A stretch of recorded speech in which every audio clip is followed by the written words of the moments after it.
Thank you to Michael R. for requesting this episode.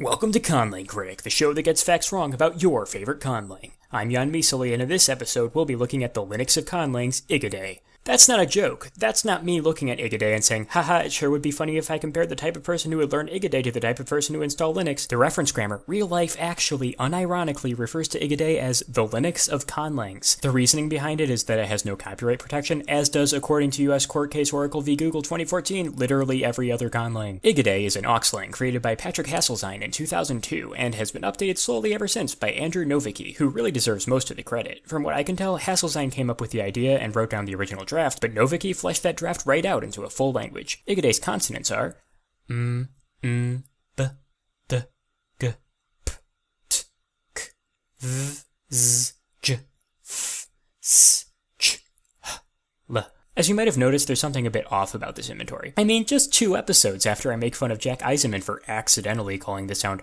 a glottal approximant, here I am, very intentionally calling it a guttural non-stop obstruent just so I can avoid having the chart look like this. Ugh, just look at how out of place those post-alveolar affricates look. No wonder Ygyde's phonology isn't defined using the IPA. Yeah, let's go back to the other one. Much better. Anyway, this is about the 3rd time we've seen some variant of the Esperantist consonant inventory. I'll talk about this trend in depth in that episode, which is a ways off, but basically the Esperantist inventory is kind of like the gold standard for internationalized phonology. So international languages usually have inventories defined as Esperanto, but Ygyde's consonants are Esperanto, but without a rhotic sound, alveolar affricates, post-alveolar fricatives, the velar fricative, or non-lateral approximants, and it is allowed to be voiced because, and this is the real reason, sounds too similar to f, right. As for its vowels, well, since Ygyde's phonology isn't defined with the IPA, as I said before, I kinda have to guess what their exact values are. Most of them are pretty obvious. E, U, I, but the other 2 are a little ambiguous. The letter E makes the vowel in bed, or get, which is definitely around here, no matter what your dialect is. And the letter O represents the vowel in all or no, which is a pair of words I happen to pronounce with completely different vowels. In General American, they are also pronounced with completely different vowels. In received pronunciation, they are also pronounced with completely different vowels. So all I can say for sure is that the letter O represents a sound made somewhere around here? See, this is why you need to use the IPA when you're defining your phonology. If all you do is give examples of words the sounds appear in without specifying how you pronounce those words, people are going to get confused. Okay, I'm being a little harsh. This isn't a bad phonology, it's just poorly defined. And hey, Ygyde does specifically ban consonant clusters, so that's cool. It also uses the glottal fricative exclusively to distinguish between pairs of words that otherwise would be too similar, like abo and hapo. Okay, now for the orthography. The only thing worth pointing out about the way Ygyde uses the Latin alphabet is that it uses the letter W for the sound v, you know, like it does in a lot of Germanic languages, also Polish. It doesn't matter all that much, because Ygyde doesn't distinguish between v and w, but it still is a little confusing. Only a little, though. Ygyde also has its own alphabet, which looks like this. I think the main advantage it has over just using the Latin alphabet is that for most letters, if you flip them vertically, you get related letters.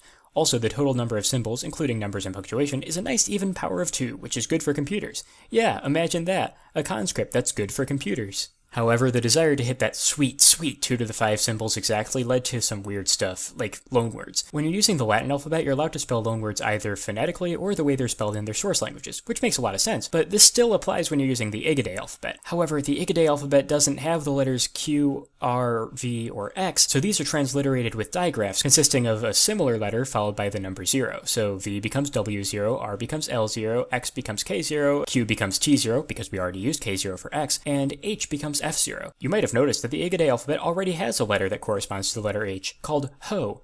However, ho isn't used in loanwords for some reason. Now for the vocabulary.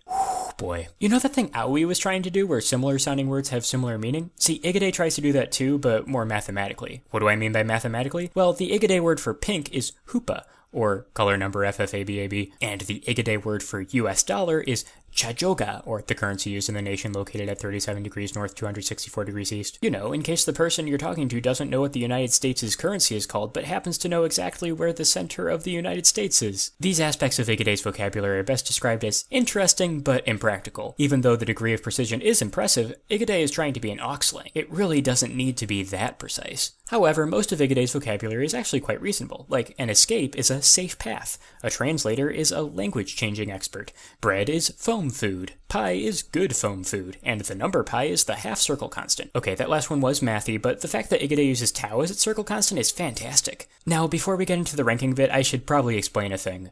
A couple of you have pointed out that the way I've been doing the ranking system doesn't make all that much sense, and I completely agree. So I've decided to streamline the ranking system by only comparing languages in the same general category, and by spreading out my reasoning for the ranking through the entire episode rather than putting it all at the end. So in future episodes, I'll conclude by saying something like this.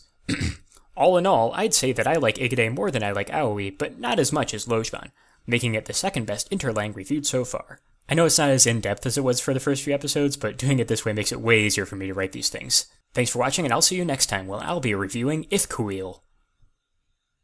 Yay.